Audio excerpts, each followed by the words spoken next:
good morning po sa inyong lahat.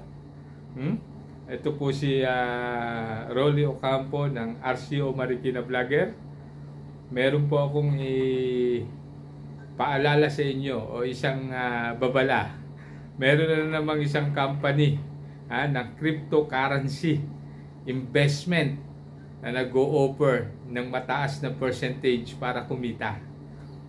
Dahil bago pa lang siya, maraming kumakagat at dahil marami din kumikita dahil sa maiksing panahon.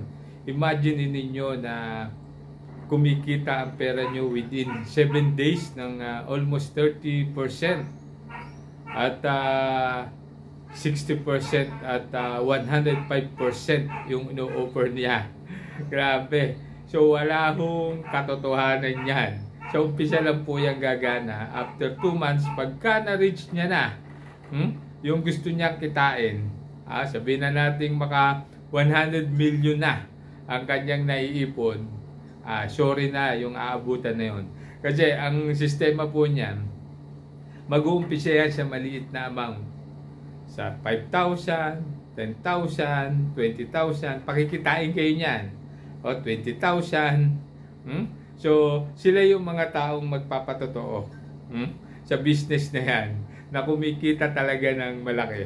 Totoo naman yun, kumikita sa umpisa. Ngayon, kapag nainganyo ka na, i-roll over mo yung makinita mo. Kapag umabot ka na ng 100,000, 200, 500,000, hanggang 1 million, ay i-roll over mo na yan dyan. So, yun. At pag nagkataon, kasi yung mga nag-i-invite para mag-invest dyan, may porsyento rin yan eh. So, mga 10%. So, para mabilis na mayroong pumasok. So, ikaw na nauna rito, 100% magpapatotoo ka na kumikita.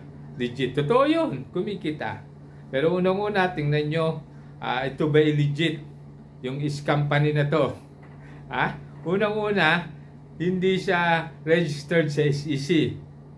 Pangalawa, meron siyang DTI, pero wala.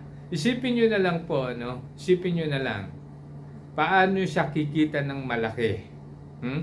Yung inyong pera sa pamagitan ng cryptocurrency. Kung yung may-ari niya nakapag-isip at kayang-kaya niyang paikutin sa trading, yung mga pera ho na nag-i-invest yan, bakit kailangan niya pang i-network?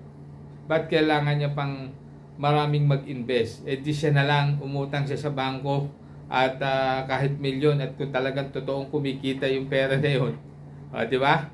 So, ang nangyayari lang po, kaya nababayaran niya sa umpisa, yung mga sumasali po, yung pera nun, ang ibinibigay dun sa mga nagmamature na. Pag naka 7 days na, naka 15 days na, 25 days, yun na po yun. Okay?